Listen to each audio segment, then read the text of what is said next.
السلام علیکم۔ پاکستان میں اس وقت شام کے 7، بھارت میں 7:30 اور یہاں ہمارے اسٹوڈیوز کی گھڑیوں میں صبح کے 10 بج رہے ہیں۔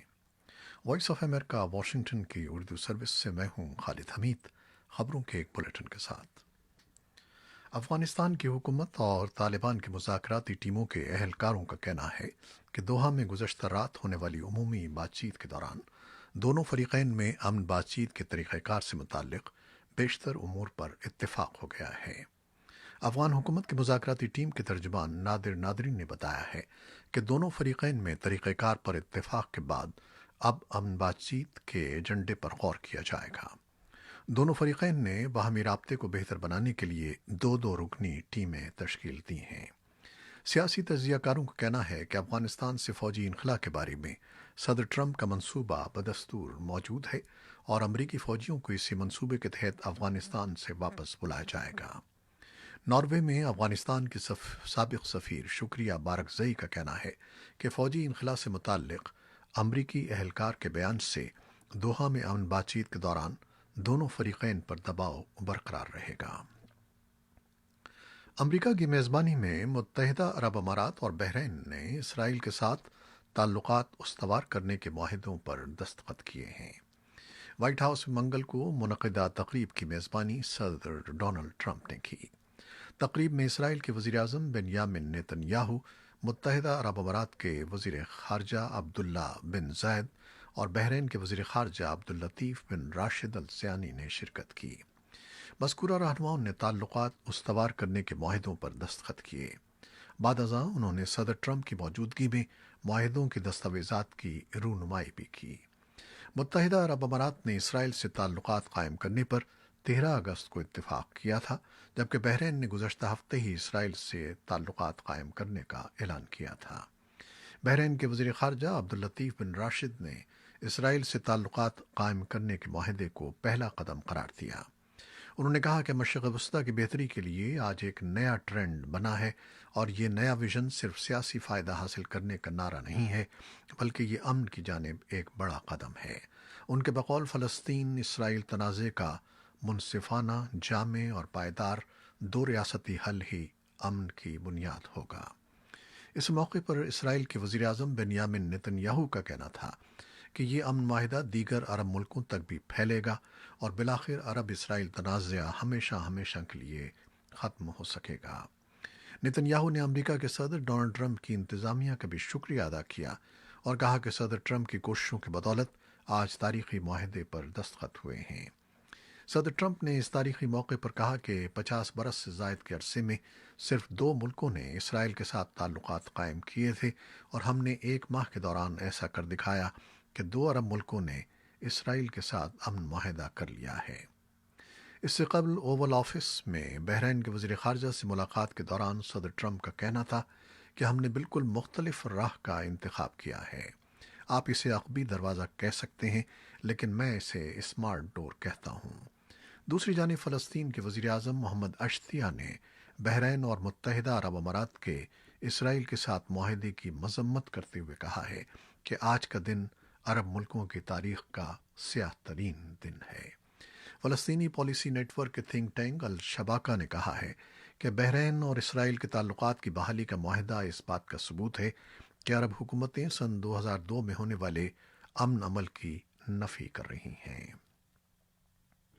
بھارت کی وزارت صحت کا کہنا ہے کہ بھارت میں کورونا وائرس کے کیسز کی تعداد 50 لاکھ سے تجاوز کر گئی ہے۔ بھارت میں گزشتہ 24 گھنٹوں کے دوران 90,123 نئے کیسز اور 1,290 اموات کی تصدیق کی گئی ہے۔ بھارت میں 5 ستمبر کے بعد سے 10 لاکھ نئے کیسز کی نشاندہی کی گئی ہے۔ مجموعی طور پر کورونا سے 82,066 افراد ہلاک ہو چکے ہیں، البتہ گزشتہ 24 گھنٹوں کے دوران 83,000 مریض صحت یاب بھی ہوئے ہیں۔ اس وقت ملک میں کورونا کے فعال کیسز کی تعداد 9,95,933 ہے۔ دہلی اور ممبئی کے متعدد ہسپتالوں میں بیڈ اور آکسیجن کی قلت پیدا ہو گئی ہے۔ بھارت میں مارچ کے دوران سخت ترین لاک ڈاؤن کی پابندیاں نافذ کی گئی تھیں، جس سے ملک بھر میں اقتصادی سرگرمیاں منجمد ہو کر رہ گئی تھیں۔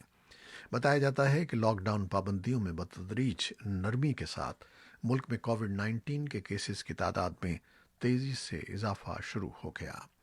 کرونا وائرس کیسز کی تعداد کے اعتبار سے بھارت امریکہ کے بعد دوسرے نمبر پر ہے۔ امریکہ میں اس وقت 66 لاکھ کیسز موجود ہیں۔ اموات کی تعداد 1,95,947 ہے۔ صدر ٹرمپ نے منگل کے روز فلاڈیلفیا میں ایک ٹاؤن ہال سے خطاب کرتے ہوئے کہا کہ امریکہ میں کووڈ 19 کی ویکسین دستیاب ہونے میں 3 یا 4 ہفتے رہ گئے ہیں۔ پاکستان میں بدھ کو کرونا وائرس کے 665 نئے مریض اور 4 اموات رپورٹ ہوئی ہیں۔ پاکستان میں کرونا وائرس کے 3,03,000 سے زائد کیسز اور 6,300 سے زیادہ اموات رپورٹ ہو چکی ہیں۔ پاکستان کی پارلیمنٹ کا مشترکہ اجلاس پارلیمنٹ ہاؤس اسلام آباد میں ہو رہا ہے، جس میں فائنینشل ایکشن ٹاسک فورس کی سفارشات سے متعلق قانون سازی کی جا رہی ہے۔ مشترکہ اجلاس بلانے کا مقصد گزشتہ ماہ سینٹ میں اپوزیشن کی جانب سے روکے گئے FATF سے متعلق بلز کو منظور کروانا ہے۔ دوسری جانب آج بدھ کو سینٹ نے FATF سے متعلق ایک اور بل کثرت رائے سے مسترد کر دیا ہے۔ پاکستان کی سپریم کورٹ نے امریکی صحافی ڈینیل پرل قتل کیس میں ملزمان کی بریت کا سندھ ہائی کورٹ کا فیصلہ کالعدم قرار دینے کی سندھ حکومت کی استدعا ایک بار پھر مسترد کر دی ہے۔ سپریم کورٹ نے قرار دیا ہے کہ عدالت نے فیصلہ شواہد پر کرنا ہے، کسی کی معلومات پر نہیں۔ ایسا کوئی قانون نہیں کہ بریت کا فیصلہ اپیل میں معطل ہو سکے۔ اس سے قبل سپریم کورٹ نے 29 جون کو بھی سندھ حکومت کی سندھ ہائی کورٹ کا فیصلہ معطل کرنے کی استدعا کو مسترد کر دیا تھا۔ امریکی اخبار وال اسٹریٹ جرنل کے جنوبی ایشیا کے بیورو چیف 38 سالہ ڈینیل پرل کو جنوری سن 2002 میں کراچی میں مبینہ طور پر اغوا کے بعد قتل کر دیا گیا تھا۔ امریکی محکمہ خارجہ نے ڈینیل پرل کے اغوا کے بعد قتل کیے جانے کے کیس میں 4 ملزمان کی سزا ختم کیے جانے کی مذمت کی تھی۔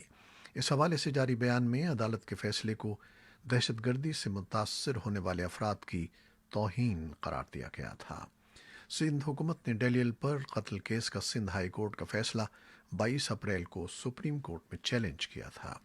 پروسیکیوٹر جنرل سندھ نے 3 درخواستوں میں سندھ ہائی کورٹ کا فیصلہ کالعدم قرار دینے اور ملزمان کی سزائیں بحال کرنے کی استدعا کی تھی۔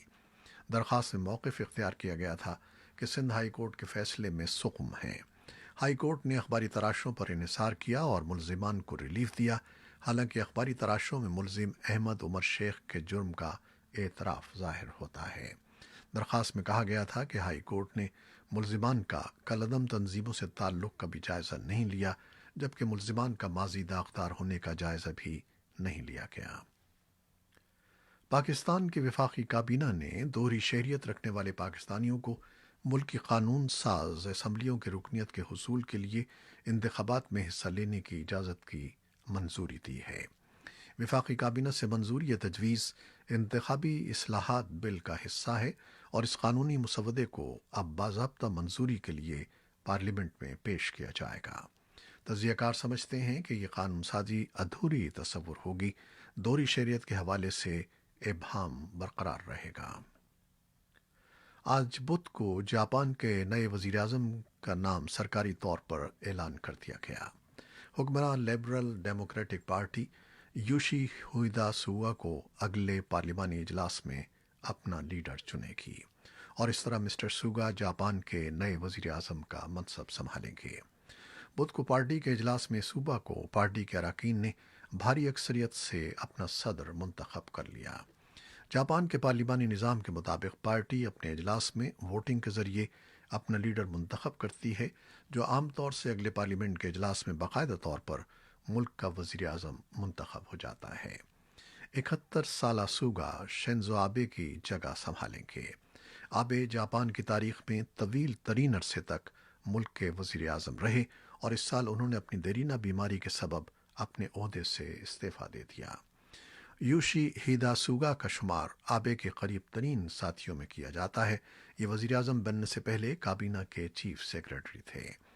دنیا کے دیگر ملکوں کی طرح جاپان بھی کرونا وائرس کی وجہ سے اقتصادی مشکلات کا شکار ہے۔ اسی وجہ سے اگلے سال جاپان میں اولمپک مقابلے بھی ملتوی کر دیے گئے ہیں۔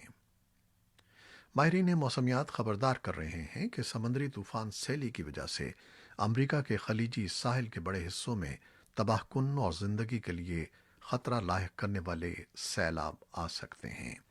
نیشنل ہریکین سینٹر یا NHC کا کہنا ہے کہ طاقتور طوفان بدھ کے ابتدائی اوقات میں ساحلی شہر الاباما کے قریب پہنچ گیا ہے۔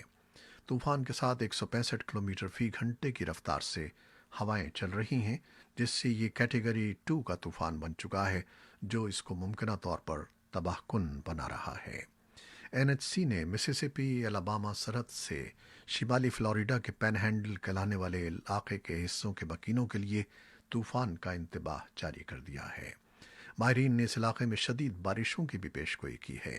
توقع ہے کہ ریاست ورجینیا کے حصوں اور نارتھ اور ساؤتھ کیرولائنا میں بھی تیز بارشیں ہوں گی۔ طوفان کے ساتھ مختلف علاقوں میں ٹورنیڈو کا بھی خطرہ ہے۔